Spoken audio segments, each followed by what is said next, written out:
bangke. Balik lagi bareng gue Jerry di channel MMTV Musisi Miskin Season 3.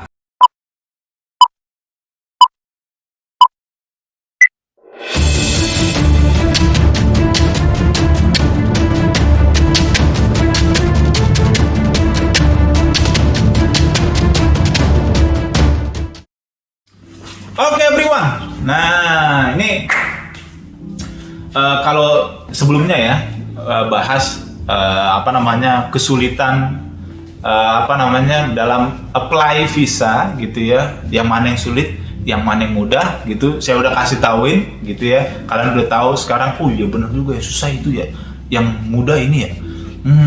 Dan membantah mitos-mitos yang mengatakan bahwa bikin visa itu pas susah, udah lu gak usah bikin.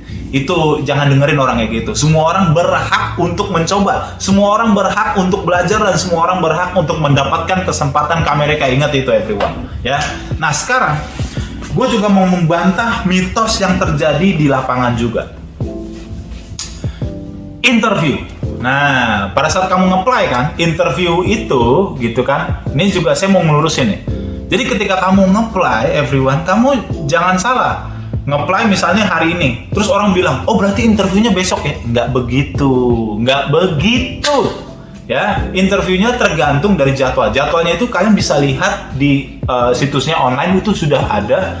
Terlihat di situ jadwalnya kapan yang kosong, jadwalnya kapan yang penuh sudah terisi. Nah, orang banyak yang salah kaprah. Yang pertama ngomong, besok ya interviewnya. Enggak, tergantung. Jadi bisa interviewnya sebulan lagi, 2 bulan lagi. Nah kalau kayak sekarang nih, sekarang kan bulan November ya, udah mau Desember. Kalau kamu nge-apply sekarang, itu bulan Maret aja udah penuh. Everyone, masih ada, tapi kemungkinan tuh udah penuh lah. Gila, banyak banget applicants-nya everyone. Nah jadi orang langsung, oh berarti saya Maret dong di interviewnya. Iya, kamu Maret di interviewnya. Jadi jangan berpikir seperti kamu beli nasi goreng, pesan sekarang 1 jam lagi dikasih jadi. Nggak gitu. Nah ya, paham ya? Nah, saya mau bantah mitos-mitos pada saat interview. Pada saat interview ya, banyak orang berkata, lu jangan begini, nanti lu gagal. Lu jangan begini, nanti lu gagal. Lu jangan begini, nanti lu gagal. Lu harusnya begini supaya keterima, lu harusnya begini supaya keterima, lu harusnya begini supaya keterima. Nah, sebenarnya saya udah singgung ini di video yang sebelumnya itu yang tadi. Sebenarnya interview itu mengerikankah atau tidak mengerikan? Ya, balik lagi kepada orangnya. Ya, satu. Kalau orangnya memang sudah siap, ya sekali lagi, orangnya sudah siap. Seharusnya interview itu kayak ngomong biasa aja. Kayak gue ngomong sama Andrew, bro, gimana? Santai aja. Nah, orang yang tidak siap, ya itu dia akan mengerikan. Nah, itu dia. Nah, banyak orang yang bilang, lo di interview harus pakai pakaian yang bagus bro, supaya ini, aduh, gimana ya saya ngomongnya? Sekali lagi everyone, yang menginterview kita itu adalah manusia. Satu, manusia. Kalau yang menginterview kita adalah robot, gue bisa pastiin pakemnya udah sama. Ngerti? Pakemnya pasti sama kalau robot yang interview kita.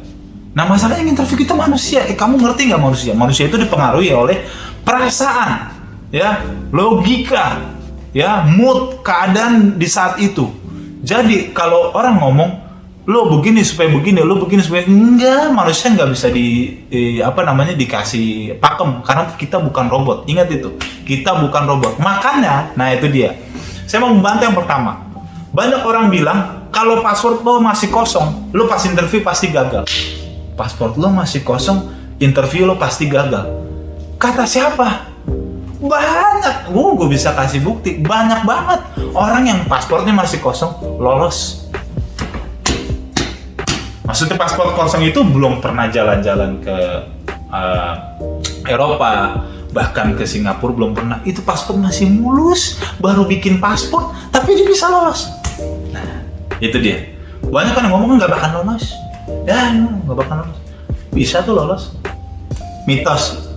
gue bantah pertama. Mitos gue bantah kedua apa? Lo kalau nggak ada duit nih, bisa-bisa lo pasti gagal lo kalau nggak ada duit. Misalnya lo duit lo cuma 20 juta, gagal. Bantah lagi. Buktinya banyak yang lolos walaupun duitnya tidak mencukupi standar yang diomongin 50 juta, 70 juta. Banyak yang lolos. Karena nggak diminta. Rekening koran lagi hoki, nggak diminta. Nah, itu dia. Rekening koran tidak hoki, nggak diminta. Kan berarti kan ini bukan suatu hal yang mutlak, ngerti nggak sih? Bukan suatu hal yang mutlak. Jadi kalau dibilang lu harus gini biar lolos, betul. Tapi banyak juga yang lolos walaupun dia duitnya tidak mencukupi. Oke? Tuh, mitos yang kedua. Jadi kalau yang pertama tadi mitos lu ngapain sih ngeliat? Kalau yang pertama tadi mitosnya pasti ditolak kalau paspor masih kosong. Yang kedua pasti ditolak kalau nggak punya duit. Nah, gitu. Yang ketiga pasti ditolak kalau lu nggak punya kerjaan jelas. Nah, ini dia.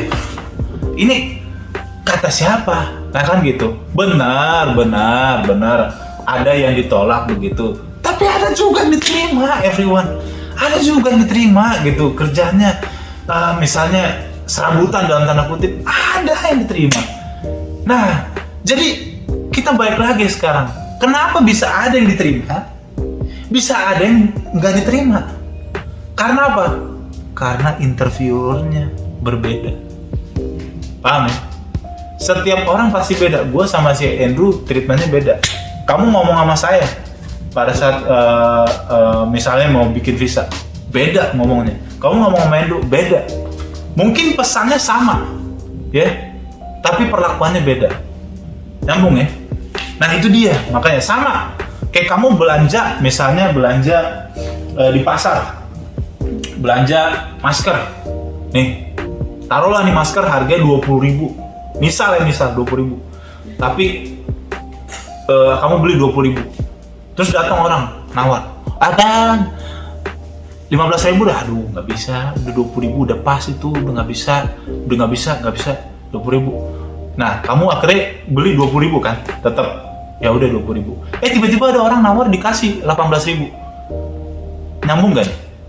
Itu berhubungan dengan feeling manusia, Jadi, datang yang 20.000 ngomong, lo nggak bakal bisa, lo tawar juga, nggak bakalan bisa, pasti lo ditolak.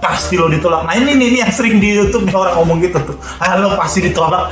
Jadi dia membawa apa pengalaman dia kepada orang lain, seolah-olah pengalaman dia itu yang paling benar. Ngaco, ya kan? Lu udah pasti ditolak, lo dulu tawar tuh masker pasti ditolak, harga tetap 20.000. Padahal ada yang nawar 18.000 bisa. Ada yang nawar 15.000, bisa. Abangnya mungkin lagi, udahlah kesian lah, kasih 15.000 penglaris. Nyambung gak nih? Nah, sama bikin visa juga begitu. Kamu interview tuh, kamu yang penting berarti apa? Mainkan perasaan si interviewernya. Tuh, saya harus ingetin. Mainkan perasaan si interviewernya. Sama kayak kamu melamar kerja. Bagaimana cara kamu meyakinkan yang melamar kerja itu?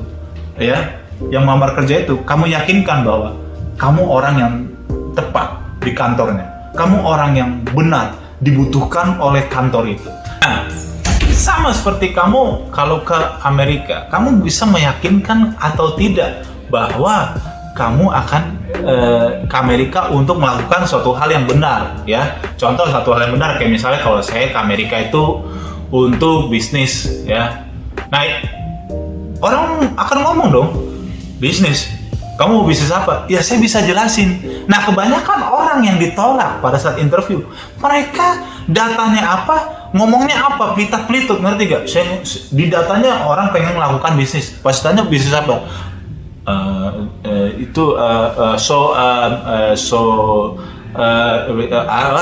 Dia ditolak lah, gimana? Padahal dia mungkin bener mau lakukan bisnis.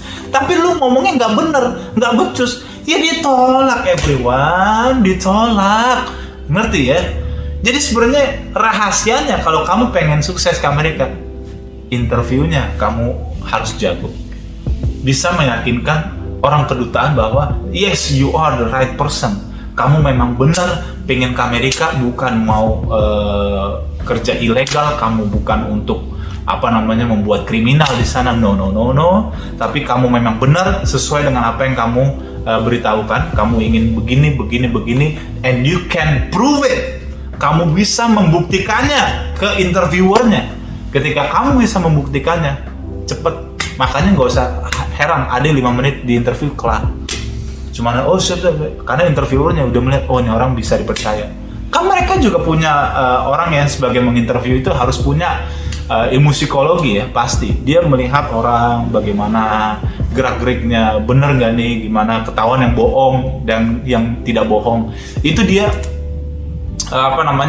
punya lah dasar-dasar kayak gitu. Sama semua biasanya sih kalau kayak saya guru gitu ya, guru tuh punya ilmu namanya belajar psikologi dasar lah, supaya kita bisa tahu lawan kita, anak didik kita ini lagi bete kah, lagi apakah. Nah itu dia.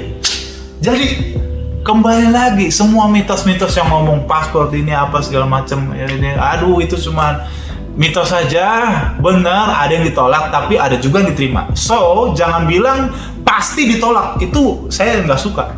Kalau kamu bilang pasti ditolak, sama kayak masker tadi, ini 20.000, lo pasti ditolak, padahal ada yang diterima 18.000, ada yang diterima 15.000 beli. Nyambung gak nih? Nah dari situ konsep berpikirnya. Because we are human, remember that, we are human ya. Kita ini manusia, everyone. Kita punya perasaan, kita dikontrol oleh situasi sekitar juga. Our decision maker kita itu bisa berubah tergantung situasi dan kondisi. Dan kalau kamu bisa memanfaatkan itu, kamu bisa lolos di interview visa Amerika. Oke? So that's it everyone. Thank you udah nonton channel ini. Itu aja, gue mau berbagi sih sebenarnya ya, berbagi kepada kalian, buat kalian yang khawatir interview, khawatir dengan desas-desus mitos-mitos yang berada di masyarakat ya kan, tentang interview Amerika. Ya, gue coba meluruskan gitu ya. Mohon maaf kalau ada salah-salah kata ya, dan mohon maaf juga kalau mungkin ada orang lain tersinggung dengan konten ini, karena kita reveal the truth ya kan gitu ya. Gitu ya. Kami hanya mencoba sharing aja, memberikan yang terbaik buat orang-orang yang ingin melamar visa ke Amerika. So kalau kalian suka channel ini, don't forget to subscribe, di like, di komen, dan juga di share ke teman-teman kalian. Bilang bahwa MMTV ini ngajarin kalian untuk step-step ke Amerika dan sebagainya macamnya. Tunggu konten-konten kami selanjutnya bersama gue Jerry dan juga Andrew. Pamit, bye. A few moments later. Oke, jadi gue tambahin kesimpulannya, keberhasilan interview visa itu berdasarkan banyak hal. Yang pertama, situasi, kondisi, toleransi, pandangan, dan jangkauan. Kalau singkat, psikotes.